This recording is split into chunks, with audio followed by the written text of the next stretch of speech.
Okay, तो फिर शुरू करते हैं primitive subsistence farming. What happens here, you will grow your crops in a limited amount that will only fulfill your demands. Okay, so primitive subsistence farming is a practice of growing crops for one's own consumption. एक तरह सिर्फ अपने consumption के लिए, कोई surplus नहीं, no surplus, no extra. Clear? And this process is done only with primitive mechanisms or methods. Clear? Subsistence farming means only for your self-sufficient consumption. ये जब करेंगे तो अगर हम लोग ओल्ड मेथड यूज कर रहे हैं, प्रिमिटिव मेथड्स, तो इसको बोलेंगे प्रिमिटिव सबसिस्टेंस फार्मिंग. यहाँ पे पैच ऑफ लैंड स्मॉल होता है, स्मॉल. ओके, यहाँ पे भी हम लोग स्लैश और बर्न, क्लियर, स्लैश और बर्न यूज करेंगे. स्लैश एंड बर्न यूज हो सकता है क्योंकि लैंड छोटा है, लेबर ज़्यादा नहीं लगेंगे. लेबर कम लगेंगे तो फैमिली मेंबर्स ही लेबर की तरह काम करेंगे. Family members will work as labourers. Production जो है वो स्मॉल होगा क्योंकि लैंड छोटा है, लोग कम काम कर रहे हैं, ओल्ड मेथड यूज़ कर रहे हो. ओल्ड मेथड, इरिगेशन नहीं है, बारिश का पानी, मानसून को वेट करेंगे. यहाँ कोई फर्टिलाइज़र नहीं है, नेचुरल फर्टिलिटी ऑफ सॉइल पे डिपेंड करेंगे. टेम्परेचर, विंड, ह्यूमिडिटी नेचुरल रहेगा. There is no climatic adjustment, no weather condition adjustment. सब कुछ ओल्ड मेथड में जैसा हो रहा है वैसा ही होगा. As for granted, such kind of farming is called as primitive subsistence farming. Clear? Done. Now will move to intensive subsistence farming. पहले था प्रिमिटिव, अब हो गया इंटेंसिव. इंटेंसिव मतलब थोड़ा बेटर. वहां पे क्या था? प्रिमिटिव में खाली सेल्फ सफिशिएंट था, है कि नहीं? नहीं, यहां पे सेल्फ सफिशिएंट के बाद थोड़ा सा सरप्लस भी रहेगा. क्लियर? यहां पे थोड़ा सरप्लस भी रहेगा. Here the farmer cultivates a small piece of land using some tools and labourers, but not primitive. थोड़ा ठीक ठाक प्रिमिटिव, ओल्ड मेथड से थोड़ा ऊपर. Here no primitive methods. Here some simple tools, simple methods. पुराने नहीं कि बहुत एडवांस भी नहीं, बहुत एडवांस भी नहीं, सिंपल. प्रिमिटिव से बेटर. क्लियर? और लेबरर यहाँ पे घर के नहीं लगेंगे, थोड़ा ज़्यादा लगेंगे, तो मोर लेबरर्स बाहर से मंगाना पड़ सकता है. क्लियर? यहाँ पे लैंड का जो साइज है वो स्मॉल ही है, उतना ही है, बस टेक्निक थोड़ा इंप्रूव होगा बोल के, थोड़ा टेक्निक इंप्रूव होगा बोल के ये थोड़ा सा सरप्लस करेगा. मीन्स जितना खुद खाएगा ठीक है, जो सरप्लस बचेगा वो बेच देगा या एक्सचेंज कर देगा दूसरे गुड्स.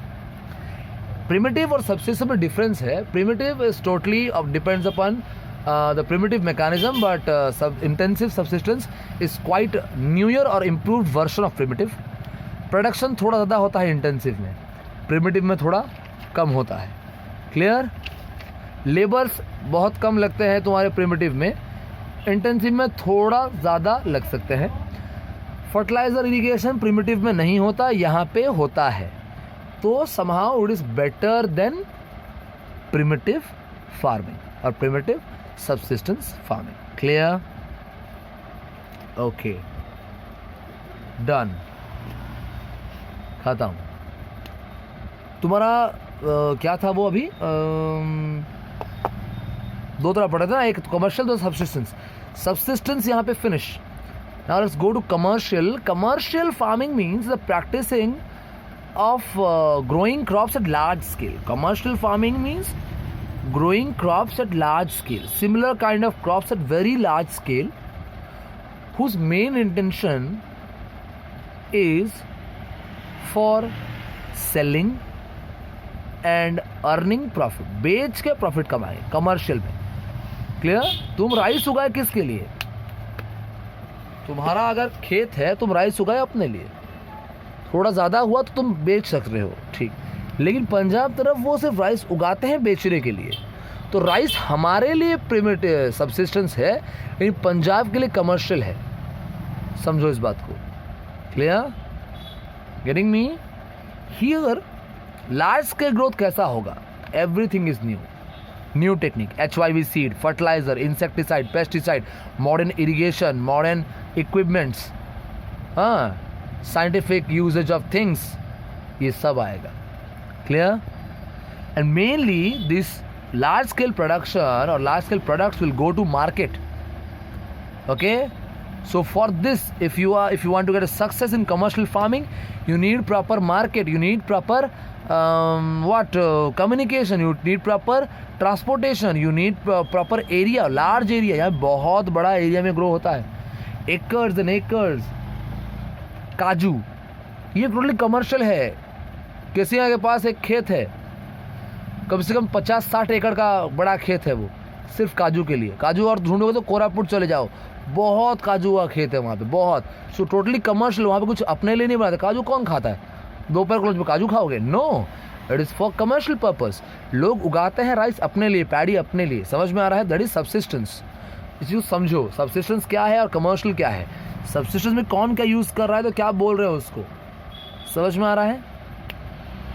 टाइप्स ऑफ क्रॉप, रबी तुमको पता है, खरीफ तुमको पता है, मैं उसके बारे में नहीं समझाऊंगा, बस एक चीज़ बता रहा हूँ।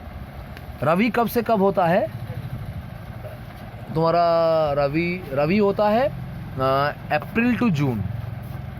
हाय, wait minute, sorry.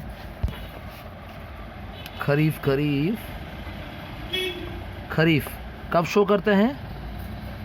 June to July show करेंगे। और इसको हार्वेस्ट कब करते हैं? आसपास सितंबर टू अक्टूबर, इसके अंदर। ओके, रवि क्या करोगे, कैसे करोगे? रवि तुम अक्टूबर से लेके नवंबर दिसंबर तक तुम इसको रवि शो कर सकते हो। ठीक है, अक्टूबर तुम अक्टूबर मानो, मैं इसको लिखा हूँ अक्टूबर दिसंबर, अक्टूबर मानो तुम इसको। हार्वेस्ट कब करोगे तुम इसको? हार्वेस्ट अप्रैल में कर देते हो, तो मैं अप्रैल टू जून लिख देता हूँ। क्लियर? समझ में आया? तुम रबी को जून में ख़त्म किए, जून से खरीफ शुरू कर देते हो। क्लियर? ख़त्म किया, अक्टूबर में ख़त्म किया, तुम्हारा हार्वेस्टिंग किए अक्टूबर में, अक्टूबर रबी शुरू कर देते हो। पूरा एकदम 1 by 1 चलता रहेगा। लेकिन इसके बीच में सपोज मैं क्या कर रहा हूँ, इसको मैं जून टू सितंबर कर दिया कॉमन वे में, मतलब एवरेज लेके जून टू सितंबर, या अक्टूबर कर दिया, कोई बात नहीं, चलो अक्टूबर कर दिया। और इसको कर दिया मैं अक्टूबर टू अप्रैल।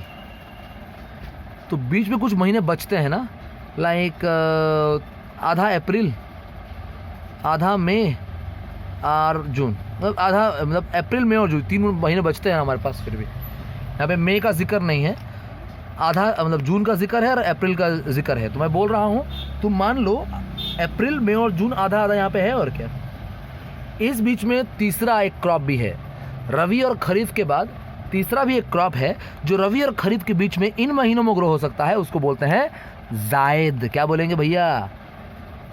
जायद। Clear? It is called as zaid crop. समझ में आ रहा है? इट इज ग्रोन बिटवीन हुम? रबी एंड खरीफ। क्लियर?